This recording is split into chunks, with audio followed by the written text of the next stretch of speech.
UFC 312 went down last night, which means it's time for me to go through and play matchmaker for all 10 fighters on the main card, just talking about who I think they should be booked up against next. If you guys enjoy the video, hit that like button, subscribe. Let me hear your matchups down below, but we have to start it off here with the main event, the winner and still Dricus Du Plessis. This is a no-brainer. His next matchup has to be Khamzat Chimaev.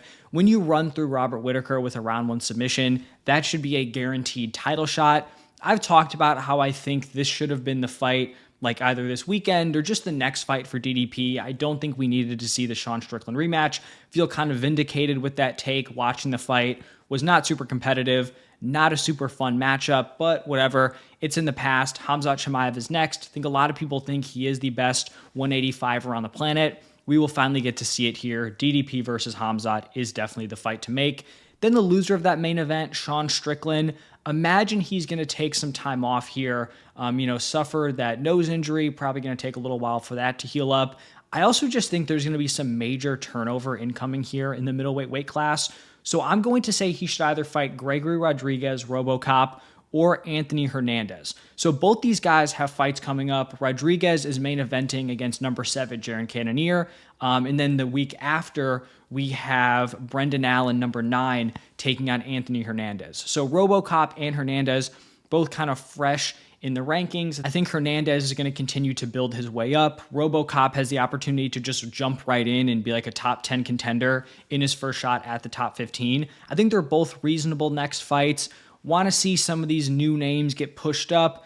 I think we're going to have a changing of the guard here, guys who are starting to slip. We've already seen it with Izzy. I think Strickland's going to need to fight down a little bit. Jared Cannonier has been sliding.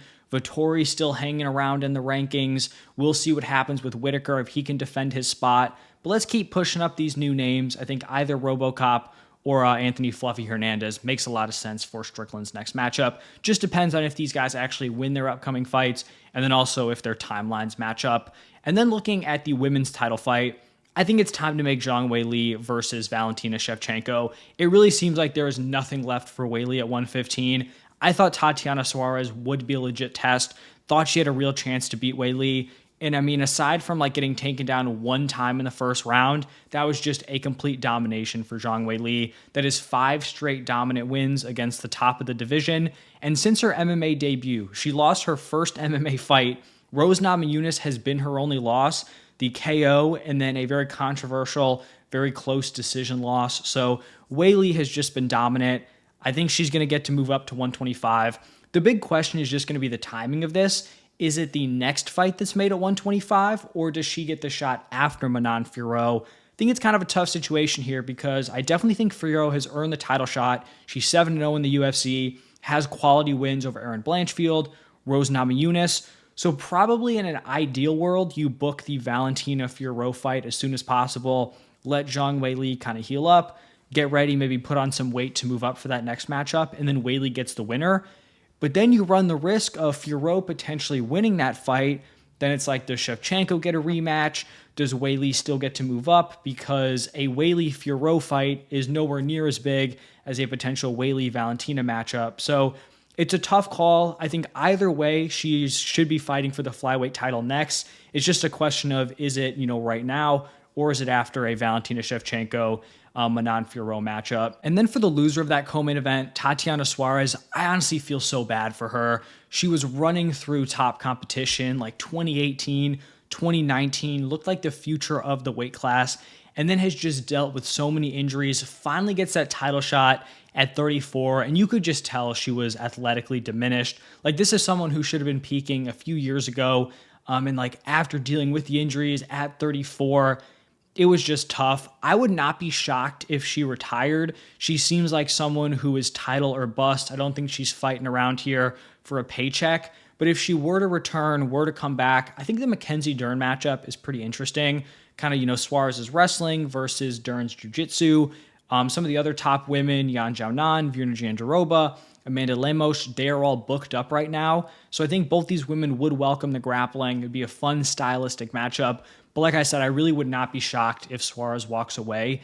maybe she hangs around and kind of sees what Zhang Weili does. Maybe Weili wins the title up and, wants to vacate at 115. Then it's wide open. Maybe then she sticks around, to try to compete for the title. But I just think from her perspective, if she's title or bust and she looks at that performance, it was just not competitive. And I just don't really see her closing the gap at this point. Weili seems to continue to get better, and Suarez is probably a diminished version of what she was when she was really breaking out in the UFC. So if she fights again, like it to be against Mackenzie Dern. If she retires, it's a great career. She's overcome so much just to even get to that title shot. Now, looking at some of the heavyweights here, Tallison Teixeira with a very impressive debut. And this is kind of interesting because heavyweight is just so awful at this point. So I have him currently booked against Jonata Diniz. And I originally kind of thought about building him up, giving him a couple of favorable matchups. But then when you look at the heavyweight division, it is just so unbelievably thin that anyone outside the top 15, it would just seem cruel to book them against Tallison Teixeira. Why would I be booking him against some bad heavyweight who's lost 1, 2, 3 in a row when he's come in? All his finishes in the first round, just ran through Tafa. If the UFC wants to give him cans for him to just run through, I wouldn't hate it. I would obviously tune in to watch. I think the problem is that they've kind of cut and moved on from a lot of those dudes, which in some ways is good, in some ways is bad because you're not really able to build off of them. I think Jonata Diniz is an interesting step up, though. Striker versus striker matchup. Diniz is legit. 8-1 in MMA. 7 of his wins are by knockout. He's a legit heavyweight in terms of his size. 6'4", 80-inch reach. Teixeira is an absolute unit. He made Tafa look like a child, and Tafa is a big man. Teixeira is 6'7", 83-inch reach. This would be a pretty early shot at the top 15. Diniz is currently ranked number 15, even though he's coming off a loss and was previously unranked. That is because they have moved on from Jairzinho Rosenstruck, questionable, but they did it. So I think the Diniz matchup is interesting. If they do want to book him just against complete scrubs, I'm obviously going to watch and would not hate it just in terms of building him up. But if they want to give him a shot at the top 15, he looks fairly ready at this point, even though he does seem pretty green in MMA. And then the losing side of that heavyweight fight, Justin Tafa, I picked Muhammad Usman here. Heavyweight is just so gross at this point. And for a guy like Justin Tafa, you would think you want to put him up against another striker. There's just not really any of these bum strikers left in the UFC for him to fight because he's kind of run through all of them already, like a Parker Porter, Harry Hunsucker, Juan Adams. Those guys are a lot of this UFC. The UFC released Jamal Pogues after his fight. That could have been a potential matchup where he fought at UFC Saudi Arabia. And I honestly feel like the loser of this matchup should probably get cut. Tafa's lost back-to-back. He has looked completely brutal against guys that have any sort of wrestling. And then Usman has also lost back-to-back fights. 4 of his 5 UFC fights, all at heavyweight, have gone to decision. That is not fun.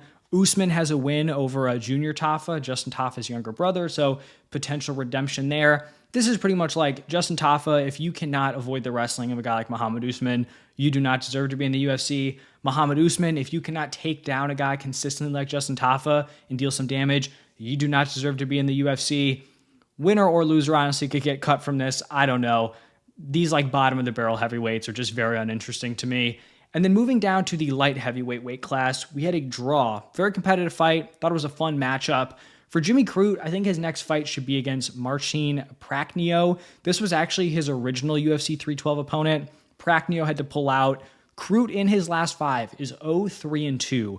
I think Prachnio is the right level of matchup here. He's 4-6 in the UFC. He's gone win-loss, win-loss, win-loss in his last 6 fights. Also someone who's just purely a striker. Not the most dangerous guy, not bringing a ton of power. This really would be the make or break matchup for Jimmy Crute. If he does not get past Prachnio, probably time to step away like he'd previously considered. If he can get past him, then he can start to try to build his way back up. I don't think he looked bad against Bellato. Looked great in the first round. Started to fade as you do, as a pretty big 205er, but didn't think it was a bad performance. Would like to see him, in there again. And then for Rodolfo Bellato, I think his next fight should be against Bruno Lopez. This just has violence written all over it. Bellato has had 13 of his 15 fights end by finish, and one of those 2 that didn't was the one on Saturday where it was a complete war. Looked like it could have ended by finish, a few times in the first round. And then for Lopez, 12 of his 15 fights have ended inside the distance. We know Bellato can take a lot of damage. He can recover. He can keep moving forward. Lopez actually had a pretty boring decision win in his UFC debut. Not really blaming him a ton for that one. I just don't think that's going to happen with Rodolfo Bellato. He's not just going to let you sit in the clinch. He's going to initiate the action, and I think this would be a really fun matchup between these two guys. And then the first fight on the main card, Jake Matthews wins that one, clear 30-27 over Francisco Prado. I think his next fight should be against Nicholas Dalby. He called out Neil Magny, and I wouldn't hate it. I do like when guys go out, kind of call their shot. I just don't really love it, to be honest. I feel like Magny at this point is kind of like the prospect tester. His last 4 fights, Ian Gary, Mike Malott, Michael Morales, and Carlos Prates. So we've seen 3 of those guys get past him. Gary, Morales, Prates, they all look legit. Mike Malott did not get past. Jury's still out on him at this point, but he did not pass the Neil Magny test to get into the top 15. I just don't really think Jake Matthews is in that category anymore. I think he kind of has to build his way into that top 15, not just get that, Neil Magny ticket here. I think he's had 21 fights in the UFC. He has picked up back-to-back wins for the first time since 2020. I think the Dalby fight's interesting. He's been on a roll. Coming off a split decision loss to Renat Fakhretdinov, I thought he won that fight. Before that, he had won 4 straight, pretty solid competition, had come in as like some big underdogs in some of these matchups and given, really impressive performances. I think both these guys are very well-rounded, solid strikers, can mix it up on the ground. And then I think the winner of this matchup could be looking at a shot at the top 15. I don't think that would be crazy. So Jake Matthews, Nicholas Dalby, I think that's the fight to make at 170. And then for Francisco Prado here, he might be on the verge of being cut, to be honest. He's 1-3 in the UFC. Will he stick around at 170? I'd say hopefully not. He's very undersized for that weight class.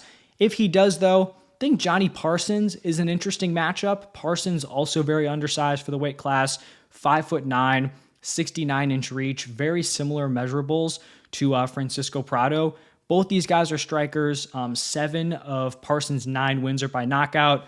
Prado, before the UFC, was mixing things up very well. I believe he has 6 knockouts, 6 submissions, but in the UFC, he's only been able to land 1 single takedown, and it was in that Jake Matthews fight. So he's pretty much been a power striker in the UFC. Think it's an interesting matchup. I don't know if the UFC is going to be as favorable as I am in terms of like giving him someone who's very similar to his size, but I think it would be a fun matchup. Striker versus striker, Francisco Prado taking on Johnny Parsons. Now that is going to wrap it up for my UFC 312 main card matchmaking. Let me know your thoughts on these picks down below. If you'd make some different matchups, would love to hear them. Thank you all for stopping by, and I'll see you in the next one.